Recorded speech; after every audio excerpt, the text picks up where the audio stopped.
Muito bem, meus queridos, olha eu aqui outra vez.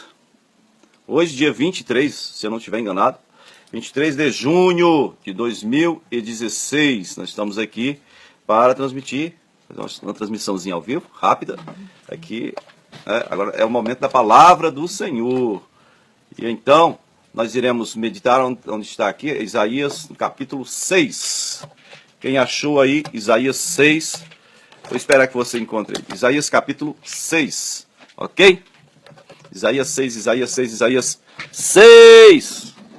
Amém? Pronto. Já tem gente curtindo aí. Muito bem.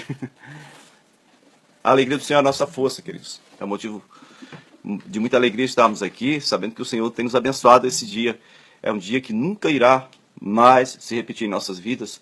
E todos os dias da nossa vida, nós sentimos prazer, alegria, contentamento, satisfação em declarar que o Senhor é o nosso Deus, que Ele tem cuidado de nós, que amamos o nosso Deus, porque Ele tem feito grandes coisas em nossas vidas, e isso tem nos deixado alegres, né? Tem nos deixado felizes. Amém?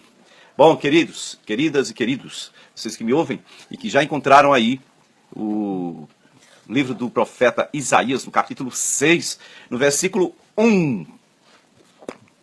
Capítulo 6, versículo 1, diz assim: No ano da morte do rei Uzias, eu vi o Senhor assentado sobre um alto e sublime trono, e as abas de suas vestes enchiam o templo. Serafins estavam por cima dele, cada um tinha 6 asas, com 2 cobriam o rosto, com 2 cobriam os seus pés, e com 2 esses serafins voavam.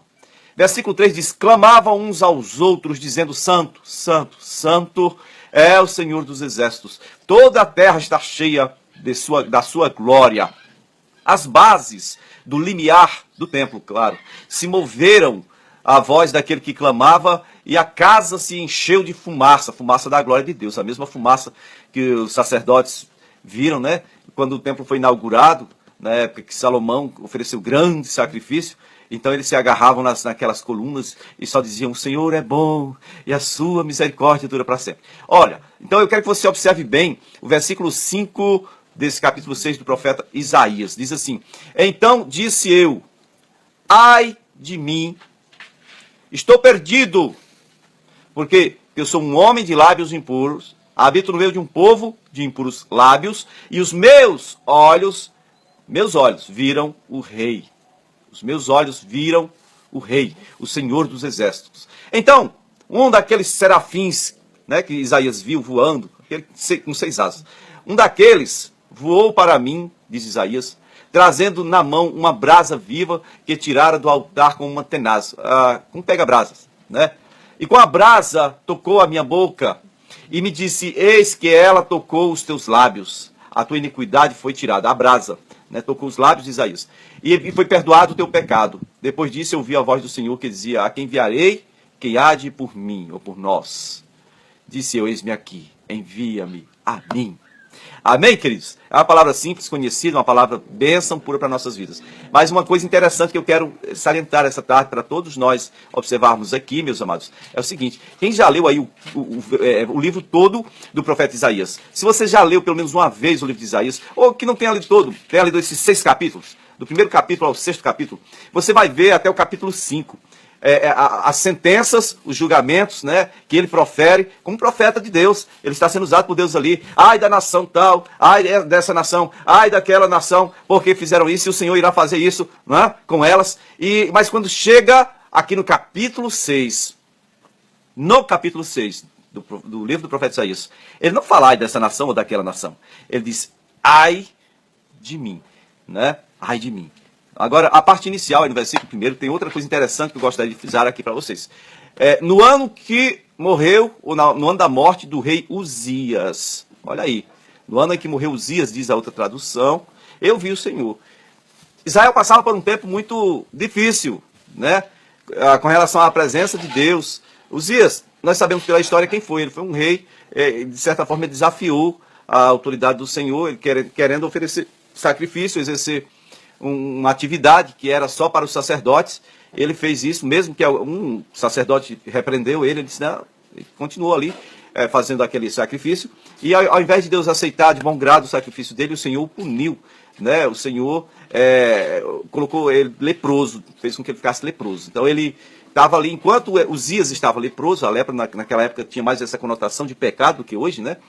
Não tinha cura. Então, veja bem, ele estava, enquanto ele estava vivo, sabe, era um tempo difícil, mas no ano que ele morreu, que Isaías viu a glória de Deus. Eu acho que isso tem a ver com esse contexto de autoridade espiritual. O rei é uma autoridade, querendo ou não, toda autoridade é constituída por Deus, reconhecendo os homens, a sociedade reconhecendo ou não, toda autoridade é e será constituída por Deus. Amém? Então, quando esse velho rei, Uzias, morreu, leproso, morreu, então começa um novo tempo em que o profeta do Senhor, chamado Isaías, teve uma visão clara da glória de Deus. E isso era o início de um novo momento para Israel, um novo momento para a vida de Isaías. E o profeta de Deus, ele se declara assim: ai, eu vou morrer. Por que eu vou morrer? Porque eu sou um homem de lábios impuros. Em segundo lugar, eu habito no meio de pessoas que têm lábios impuros, mas os meus olhos viram o rei, o glorioso rei, o Senhor dos exércitos, o Deus de toda a terra. Então ele achou: eu vou cair morto aqui, eu vou morrer, né? Mas o Senhor ordenou ali, um serafim foi buscar uma brasa e tocou os lábios dele para tirar a iniquidade, né? E a terceira parte, que é a mais interessante, que eu quero que vocês observem, é esse depois que houve essa purificação do lábio, né, de Isaías, versículo 8. Depois disso, olha só, no início ele teve uma visão, agora versículo 8 ele está falando de audição. Olha que tempo de milagre, tempo de bênção, tempo de coisas novas acontecendo na vida de Isaías, e nós sabemos o que passou a acontecer na vida do povo de Israel. Primeiro ele teve uma visão da glória de Deus, então ele foi impactado com aquela visão, ele sentiu que iria morrer porque ele não estava bem qualificado para ver a glória de Deus e continuar vivo.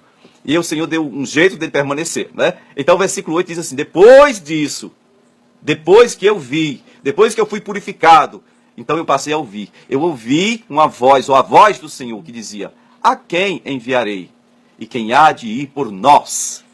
Aí disse eu: eis-me aqui, envia-me a mim. É por isso que Isaías é reconhecido até hoje como o profeta que anunciou a vinda do Messias. Porque esse Isaías que está escrevendo aqui, eis-me aqui, envia-me a mim, ele não sabia simplesmente o que estava falando. Na verdade, ele estava tentando confirmar o chamado de Deus para a vida dele. Mas essa palavra aqui, eis-me aqui, envia-me a mim, como resposta a uma pergunta de Deus, né, como, vamos dizer assim, a trindade ali, a quem enviaremos, ou a quem enviarei, quem há de ir por nós?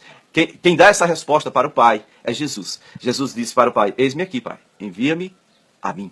E só por isso é que Jesus se fez homem, ele se fez carne, ele habitou entre nós, vimos a sua glória como a glória do unigênito do Pai, como diz o apóstolo João, e aí ele não foi reconhecido pelos seus, mas os que o aceitaram, ele deu-lhes o poder de serem feitos filhos de Deus, os quais não nasceram da vontade da carne, nem do homem, nem da mulher, mas nasceram de Deus. E versículo 14 de João, capítulo 1, continua dizendo que o verbo se fez carne e habitou entre nós. Amém? Amém, queridos? Pois bem, então é essa palavra. Nós precisamos entender uma coisa. Às vezes nós não estamos vendo, nem ouvindo direito, mas é só o tempo ruim passar. Quando passa o tempo ruim, aí sim, vem um tempo bom. A vida é isso tudo, é esse ciclo de um monte de coisas acontecendo.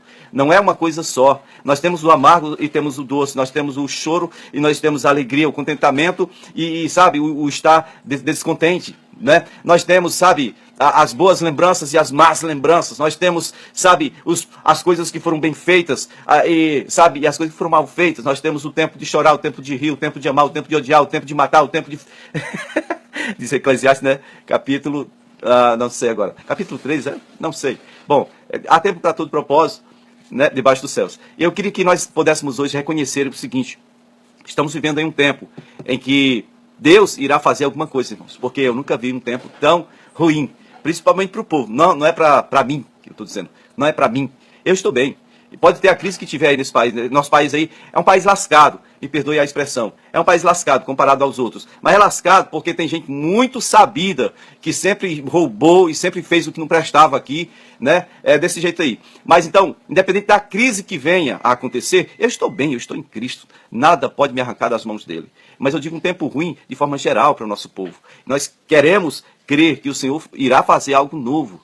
Ele vai trazer à luz algo novo que ele está preparando, pelo menos para aqueles que creem. Na minha vida, eu tenho visto que ele tem feito coisas novas sempre. Sempre que eu preciso, o Senhor está ali. E não é porque eu seja bom, não é porque eu seja íntegro, não é porque eu tenha nenhuma qualificação ou uma qualidade melhor do que ninguém. É simplesmente porque ele me amou e eu aceitei esse amor. Eu prezo por esse amor, eu o respeito, eu busco a face dele. E o meu conselho para você, olha, busca o Senhor para que você possa participar do tempo bom. Como Isaías, esteve aquele tempo ruim e aí ele chegou o tempo da bênção. Que seja esse tempo, o tempo da bênção em sua vida essa tarde. Que comece, sabe, o tempo da bênção. Sabe, para você, para sua casa, para sua família, em nome de Jesus. Tempo em que você vai ver a glória de Deus, tempo em que você vai ouvir a voz de Deus, tempo em que você vai poder caminhar humildemente com teu Deus, tempo em que você vai poder reconhecê-lo em todos os seus caminhos, tempo em que ele vai poder abençoar você e a sua família, vai encher a sua vida de alegria, vai encher os seus celeiros de bênção, tempo de glória, tempo de paz, tempo de reconciliação com o Senhor. Amém?